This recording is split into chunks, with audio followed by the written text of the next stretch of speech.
ಒಂದು ವೇಳೆ ಭೂಮಿ ತನ್ನ ತಿರುಗುವಿಕೆಯನ್ನ ನಿಲ್ಲಿಸಿದ್ರೆ ಏನಾಗಬಹುದು? ಬನ್ನಿ ಈ ಕಾಲ್ಪನಿಕ ಸನ್ನಿವೇಶವನ್ನ ನೋಡೋಣ. ಸಾವಿರಾರು ಕೋಟಿ ವರ್ಷಗಳಿಂದ ತಿರುಗುತ್ತಿರೋ ನಮ್ಮ ಭೂಮಿ ಇದ್ದಕ್ಕಿದ್ದಂತೆ ನಿಂತುಬಿಡುತ್ತೆ ಅಂತ ಅಂದ್ಕೊಳ್ಳಿ. ನಂಬೋಕೆ ಕಷ್ಟ ಆದ್ರೂ ಭೂಮಿ ಗಂಟೆಗೆ 1670 ಕಿಲೋಮೀಟರ್ ವೇಗದಲ್ಲಿ ತಿರುಗುತ್ತೆ. ಆದ್ರೆ ಈ ವೇಗ ನಮಗೆ ಯಾಕೆ ಗೊತ್ತಾಗಲ್ಲ? ಯಾಕಂದ್ರೆ ವಾತಾವರಣ, ಸಮುದ್ರ ಎಲ್ಲವೂ ಭೂಮಿ ಜೊತೆ ಚಲಿಸ್ತವೆ. ಭೂಮಿಯ ತಿರುಗುವಿಕೆ ಒಂದೇ ವೇಗಗಳಿರೋದ್ರಿಂದ ನಮಗೆ ಚಲನೆ ಗೊತ್ತಾಗಲ್ಲ. ವೇಗ ಬದಲಾದ್ರೆ ಮಾತ್ರ ಅದು ಫೀಲಾಗುತ್ತೆ. ಇನ್ನು ಬಾಹ್ಯಾಕಾಶದ ನಿರ್ವಾತದಲ್ಲಿ ಭೂಮಿಯನ್ನ ನಿಧಾನ ಮಾಡೋಕೆ ಯಾವುದೇ ಘರ್ಷಣೆ ಇರೋಲ್ಲ. ಹಾಗಿದ್ರೆ ಭೂಮಿ ನಿಂತಾಗ ಏನಾಗತ್ತೆ? ಅದರ ಪರಿಣಾಮಗಳು ಭಯಾನಕ ಮತ್ತು ತಕ್ಷಣವೇ ಆಗತ್ತೆ. ಅಂದ್ರೆ ಭೂಮಿಗೆ ಅಂಟಿಕೊಳ್ಳದ ಪ್ರತಿಯೊಂದು ವಸ್ತು ಕೂಡ ತನ್ನ ಮೂಲ ವೇಗದಲ್ಲೇ ಮುಂದಕ್ಕೆ ಚಲಿಸುತ್ತೆ. ನಮ್ಮ ವಾತಾವರಣ ಒಂದು ಜಾಗತಿಕ ಬಿರುಗಾಳಿಯಾಗಿ ಬದಲಾಗುತ್ತೆ. ಇದುವರೆಗಿನ ದಾಖಲೆಗಿಂತ 3 ಪಟ್ಟು ಹೆಚ್ಚು ವೇಗವಾಗಿರುತ್ತೆ. ಈ ಭಯಂಕರ ವೇಗ ಕೆಲವೇ ಕ್ಷಣಗಳಲ್ಲಿ ಭೂಮಿಯ ಮೇಲಿರುವ ಎಲ್ಲವನ್ನೂ ನಾಶ ಮಾಡಿಬಿಡುತ್ತೆ.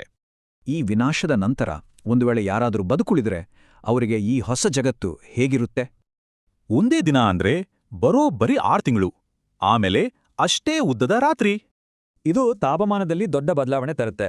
ಹಗಲಲ್ಲಿ ಸುಡೋ ಬಿಸಿಲು, ರಾತ್ರಿಯಲ್ಲಿ ಕೊರೆಯೋ ಚಳಿ.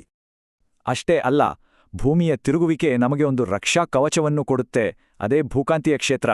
ಈ ಕಾಣದ ಗುರಾಣಿ ತುಂಬಾನೇ ಮುಖ್ಯ. ಯಾಕಂದ್ರೆ ಇದು ಬಾಹ್ಯಾಕಾಶದಿಂದ ಬರುವ ಅಪಾಯಕಾರಿ ವಿಕಿರಣವನ್ನ ತಡೆಯುತ್ತೆ. ತಿರುಗುವಿಕೆ ನಿಂತ್ರೆ ಈ ಗುರಾಣಿ ಮಾಯವಾಗುತ್ತೆ.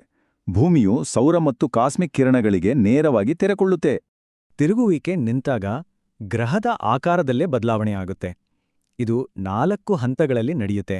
ಇಡೀ ಪ್ರಪಂಚದ ನೀರು ಧ್ರುವಗಳ ಹತ್ರ ಸೇರ್ಕೊಂಡು 2 ದೊಡ್ಡ ಸಾಗರಗಳಾಗ್ತವೆ. ಇದರಿಂದ ನಮ್ಮ ಇಡೀ ಪ್ರಪಂಚದ ನಕ್ಷೆ ಪೂರ್ತಿಯಾಗಿ ಬದಲಾಗತ್ತೆ, ಗುರುತು ಸಿಗದ ಹಾಗೆ. ಕೊನೆಯದಾಗಿ, ಒಂದು ವೇಳೆ ಬದುಕುಳಿದ ಜೀವಿಗಳ ಮೇಲೆ ಆಗುವ ಜೈವಿಕ ಪರಿಣಾಮಗಳೇನು? ಒಂದು ವರ್ಷದ ಹಗಲು-ರಾತ್ರಿ ಚಕ್ರದಿಂದ ಜೀವಿಗಳ ದೇಹದ ಗಡಿಯಾರ ಸಂಪೂರ್ಣವಾಗಿ ಹಾಳಾಗುತ್ತೆ.